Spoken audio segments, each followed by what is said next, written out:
Thoughts and action में आपका फिर से स्वागत है और हमारी आज की मूवी है साल 2023 की बिग जॉर्ज फोरमैन।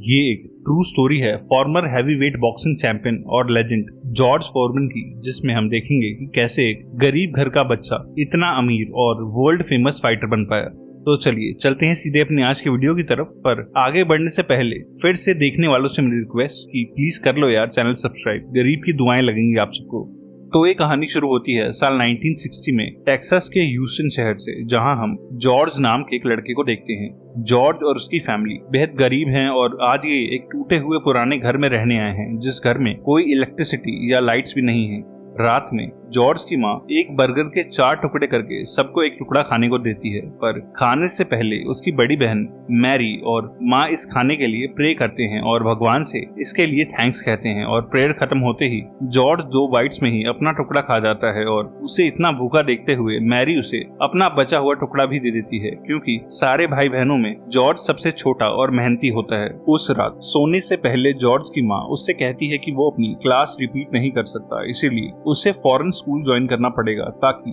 एजुकेटेड होके जॉर्ज लाइफ में कुछ कर सके। जॉर्ज अगले ही दिन स्कूल ज्वाइन कर लेता है, पर उसके गंदे कपड़ों और फटे हुए जूतों की वजह से सभी उसे लुक्स देने लगते हैं। क्लास में भी जब जॉर्ज टीचर को आंसर करने के लिए अपना हाथ ऊपर करता है, तब टीचर भी उसके कपड़ों और शूज को देखने के बाद जॉर्ज की जगह साफ कपड़े और शाइनी शूज पहने हुए एक स्टूडेंट को आंसर देने के लिए उठाती है और जॉर्ज इससे बेहद शर्मिंदा होता है। लंच टाइम में जब सभी बच्चे अपना खाना खा रहे होते हैं, तब जॉर्ज खाली बैठा होता है, क्योंकि ना ही वो घर से लंच लाया होता है और ना ही उसके पास कुछ खरीदने के लिए पैसे होते हैं। ये देख के उसी की क्लास का एक लड़का उसका मजाक उड़ाने लगता है और कहता है कि उसकी फैमिली के पास एक टुकड़ा ब्रेड खरीदने के भी पैसे नहीं है। वो अपने खाने में से एक टुकड़ा चिकन डस्टबिन के पास फेंकता है और जॉर्ज को किसी कुत्ते की तरह वो पीस उठाने को बोलता है, जिससे जॉर्ज गुस्से में आ जाता है। वो हाइट और बिल्ट में अपनी एज के सभी बच्चों से स्ट्रांग होता है और वो उस लड़के को एक ही पंच में धूल चटवा देता है। पर उनकी टीचर के वहां आने से पहले वो स्कूल से भाग जाता है और अपने इस गुस्से की वजह से जॉर्ज अपनी पढ़ाई किसी भी स्कूल में ठीक से कंप्लीट नहीं कर पाता।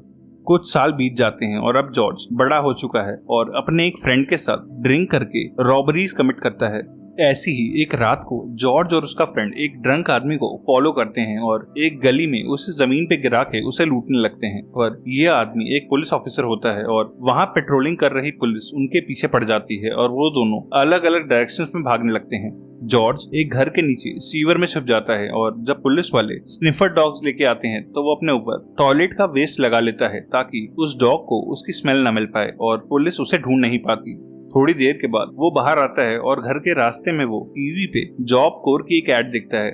जॉब कोर एक ऑर्गेनाइजेशन होती है जो यंग लड़कों को फ्री में प्रोफेशनली ट्रेन करती है ताकि उन्हें एम्प्लॉयमेंट मिल सके। और जॉर्ज यहाँ का एक पैम्फलेट लेके अपनी माँ के पास जाता है।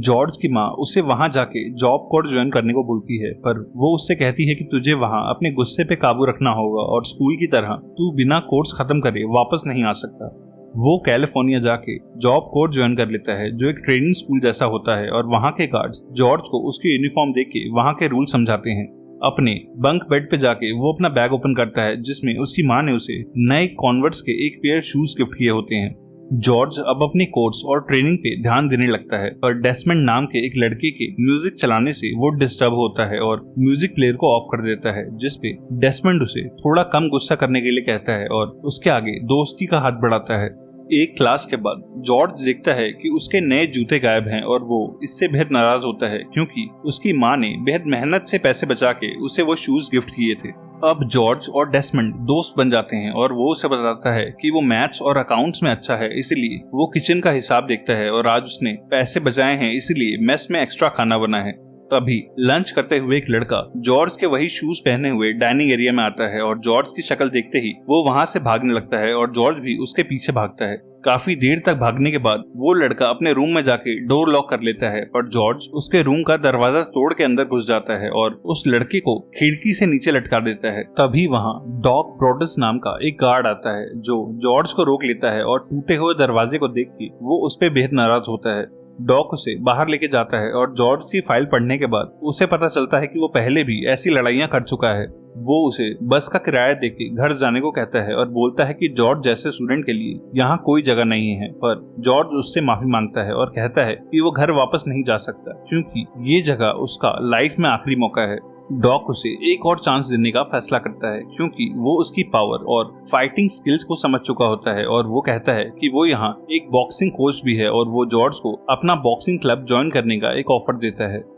जॉर्ज वो बॉक्सिंग क्लब ज्वाइन कर लेता है पर उसके पास सिर्फ पावर होती है और बिना किसी टेक्निक के जब वो बॉक्सिंग रिंग में आता है तो वो अपने ओपोनेंट को हिट नहीं कर पाता क्योंकि वो बेहद स्लो होता है और वो जल्द ही नॉकआउट हो जाता है, जो देख के बाकी के बॉक्सर्स उस पर हंसने लगते हैं और जॉर्ज रिंग से बाहर आके गुस्से में एक पंचिंग बैग को हिट करता है और उसके सिर्फ एक पंच से ही वो बैग नीचे गिर जाता है, जिससे सभी को समझ आ जाता है कि जॉर्ज कितना पावरफुल हिटर है। अब डॉक उसे ट्रेन करने लगता है और जॉर्ज वेट ट्रेनिंग और अपनी स्पीड पे काम करने लगता है और जल्द ही बॉक्सिंग रिंग में अच्छा परफॉर्म करने लगता है। वो जब अपनी माँ को फोन पे बताता है कि वो बॉक्सिंग सीख रहा है तब वो बेहद नाराज होती है और उसे किसी भी लड़ाई से दूर रहने को बोलती है, पर वो अपनी माँ को समझाता है कि बॉक्सिंग एक स्पोर्ट है जिसमें रूल्स होते हैं और वो किसी से लड़ाई नहीं कर रहा। डॉक की ट्रेनिंग और अपनी मेहनत से जॉर्ज दोबारा क्लब के उस फाइटर से फाइट करता है और कुछ ही पंचेस में उसे हरा देता है। वो एक दिन डॉक के ऑफिस में जाके ओलंपिक्स में खेलने की इच्छा जाहिर करता है, पर डॉक कहता है कि अभी तुझे और प्रैक्टिस की जरूरत है और ओलंपिक्स खेलने के लिए तुझे एटलीस्ट 5 साल वेट करना पड़ेगा। पर सिर्फ 1 साल के बाद साल 1968 में वो ओलंपिक्स का फाइनल मैच एक रशियन बॉक्सर के साथ खेल रहा होता है, जिस मैच को डेस्मंड और जॉब कोर के सभी लोग टीवी पे देख रहे होते हैं और जॉर्ज की मां को छोड़ के उसके सभी भाई बहन भी इस मैच को टीवी पे देख रहे होते हैं क्योंकि जॉर्ज की मां को उसे लड़ता देखना पसंद नहीं होता। जॉर्ज अपने हैवी पंचेस और बॉक्सिंग स्किल से उस रशियन बॉक्सर पे भारी पड़ता है और फाइनली उसे हरा देता है, जिस विक्ट्री से उसकी फैमिली और फ्रेंड्स बेहद खुश होते हैं और सिर्फ 19 साल की उम्र में वो ओलंपिक्स में अमेरिका को गोल्ड मेडल दिलवाता है और अमेरिकन फ्लैग को उठाता है, जिससे वो बेहद फेमस होता है। अमेरिका वापस आने के बाद वो अपना गोल्ड मेडल पहन के प्राउडली घूम रहा होता है जब उसके एरिया के कुछ फ्रेंड्स उसे टोकते हैं और कहते हैं कि तुझे ओलंपिक्स में अमेरिका का झंडा उठाते हुए शर्म आनी चाहिए क्योंकि इस वक्त सारे अमेरिका में ब्लैक लोगों के साथ रेस के नाम पे डिस्क्रिमिनेशन होता है।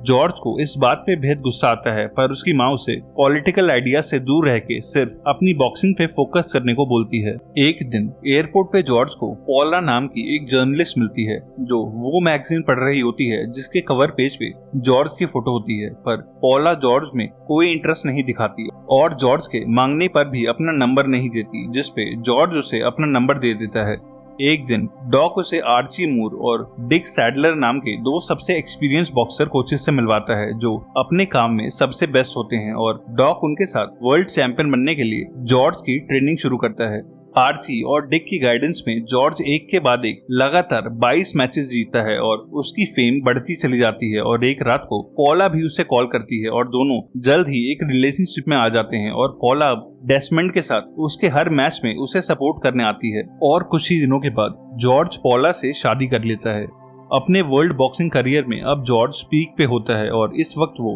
36 अनडिफीटेड विंस पे होता है, जिसपे उसके कोचेस डिसाइड करते हैं कि अब वो हैवीवेट टाइटल फाइट के लिए रेडी है और साल 1973 में जॉर्ज का मुकाबला वर्ल्ड हैवीवेट चैंपियन जो फ्रेजर से होता है, जिसने 2 साल पहले मोहम्मद अली को हरा के उससे ये टाइटल छीना था। इस मैच पे दुनिया की निगाहें होती हैं और सबको लगता है कि जॉर्ज फ्रेजर के सामने नहीं टिक पाएगा, पर जॉर्ज ऑडियंस और मीडिया की बातों पे कोई ध्यान नहीं देता और फाइट शुरू होते ही वो फुर्ती से लड़ता है और पहले ही राउंड में वो जो फ्रेजर को नॉकआउट करके जमीन पे गिरा देता है, जिससे उसका कॉन्फिडेंस बढ़ने लगता है। सेकेंड राउंड शुरू होते ही जॉर्ज डिफेंस खेलना बंद कर देता है और पूरी ताकत से जो पे अटैक करता है और दूसरी बार भी वो जो को नॉकडाउन कर देता है, जिस पॉइंट के बाद जॉर्ज वो टाइटल जीत जाता है और डॉक समेत उसके दोनों कोचेस सेलिब्रेट करने लगते हैं क्योंकि अब जॉर्ज फोरमन हैवीवेट चैंपियन बन चुका है। जॉर्ज की फेम अब आसमान छूने लगती है और रिपोर्टर्स उसके आगे पीछे घूमने लगते हैं। जॉर्ज अपने क्लोज फ्रेंड्स और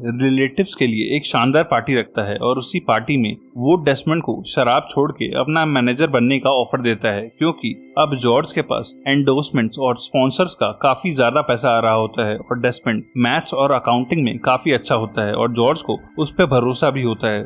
अब जॉर्ज के बाहर अफेयर्स भी होने लगते हैं और एक लड़की के साथ रात बिताने के बाद वो अगले दिन होटल के टीवी पे मोहम्मद अली का एक इंटरव्यू देखता है जिसमें अली उसका मजाक उड़ाता है और कहता है कि वो अपने एक सिंगल पंच में जॉर्ज जैसे बॉक्सर को नॉकआउट कर सकता है। ऐसे ही टाइम बीतता है और जॉर्ज एक दिन अपनी माँ और फैमिली को अपने घर खाने पे इनवाइट करता है। जॉर्ज का घर बेहद बड़ा और आलीशान होता है और उसके पास अब कई सारी सुपर कार्स भी होती हैं। जॉर्ज की अब एक बेटी भी होती है, पर उसकी और पॉला की शादी अब टूट रही होती है। खाना खाने से पहले उसकी माँ बचपन की तरह सभी को खाने के लिए भगवान से प्रे करने को बोलते हैं, पर जॉर्ज कहता है कि ये खाना उसकी मेहनत और नाम से आया है, ना कि किसी भगवान की मेहरबानी से। जॉर्ज की ये बात सुन के उसकी माँ समझ जाती है कि ये पैसा और फेम उसके सर पे चढ़ गए हैं, पर उसकी बहन मैरी सबका मूड चेंज करने के लिए जॉर्ज को अपनी प्रेगनेंसी की न्यूज देती है, जो सुन के सभी बेहद खुश होते हैं। और डेस्मंड जॉर्ज को बताता है कि उसने जॉर्ज का मैक्सिमम पैसा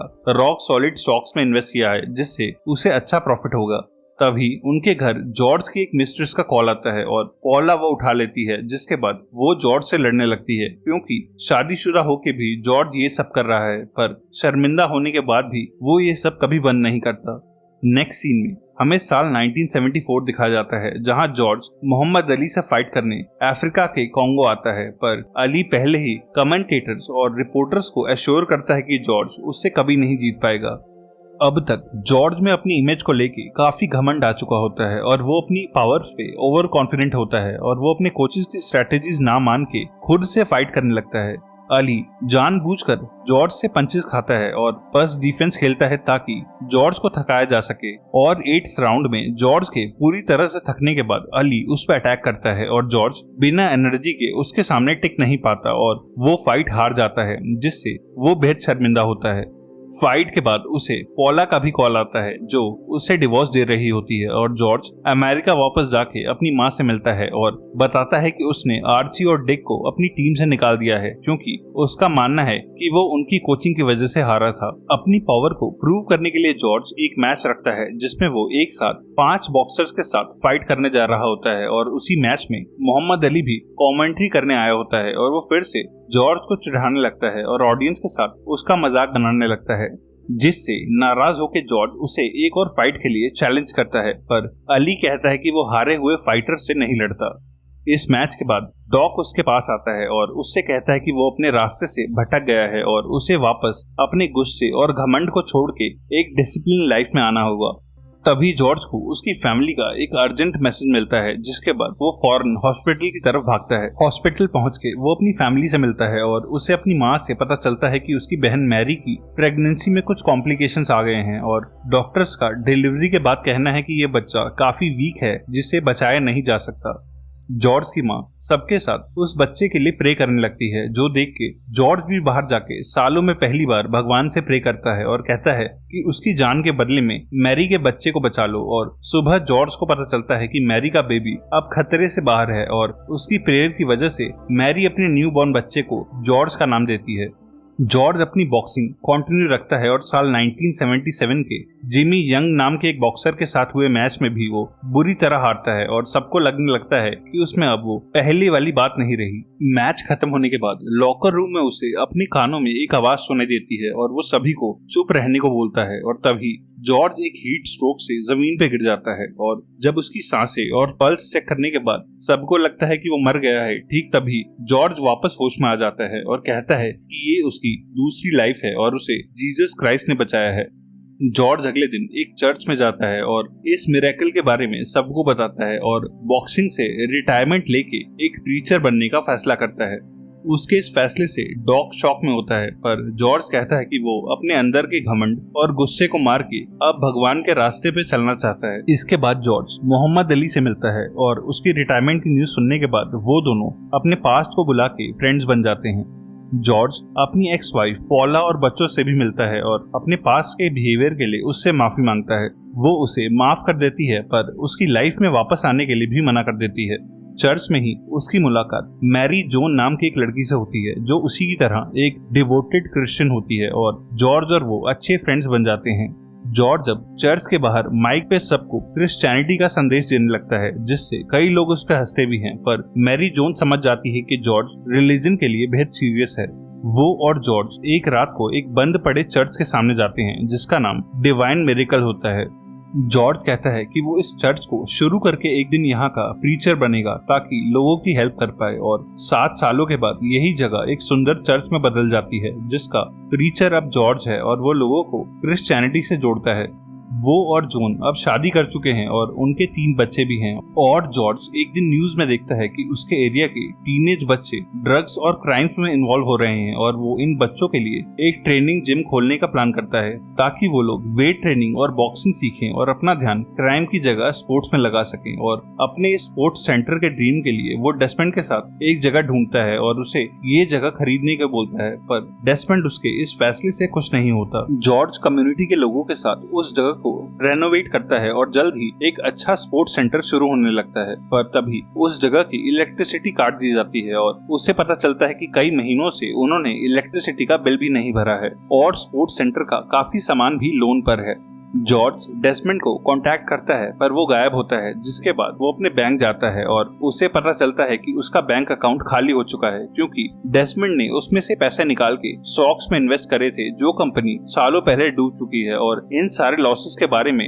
जॉर्ज को कोई आइडिया नहीं होता और दिवालिया होने की वजह से जॉर्ज को अब अपना स्पोर्ट्स सेंटर भी बंद करना पड़ सकता है। जॉर्ज डेस्मंड को ढूंढ निकालता है जो एक बार में ड्रिंक कर रहा होता है और वो रोते हुए जॉर्ज से माफी मांगता है, पर क्योंकि जॉर्ज अब एक प्रीचर होता है इसीलिए वो डेस्मंड पे हाथ नहीं उठाता और उसे माफ कर देता है। अब स्पोर्ट्स सेंटर को बचाने के लिए जॉर्ज अपनी फेस वैल्यू का यूज करता है और कई ब्रांड्स के लिए टीवी एड्स भी करता है, पर इन एड्स करने और अपना बॉक्सिंग का सामान बेचने के बाद भी स्पोर्ट्स सेंटर और घर चलाने के लिए उसके पास पैसे कम पड़ रहे होते हैं, इसीलिए वो फिर से बॉक्सिंग में कमबैक करने का सोचता है। इतने सालों बाद बॉक्सिंग रिंग में दोबारा वापस जाना उसके लिए इजी नहीं होता, इसलिए वो डॉग के पास जाता है और उससे हेल्प मांगता है, पर डॉग उसे समझाता है कि तेरी एज में बॉक्सर रिटायर होके कोचेस बनते हैं और इस वेट के साथ तू कभी बॉक्सिंग नहीं कर पाएगा। जॉर्ज हिम्मत नहीं हारता और सबसे पहले अपना वजन कम करने पे काम करता है क्योंकि उसे अपने पुराने कपड़े भी फिट नहीं आ रहे होते।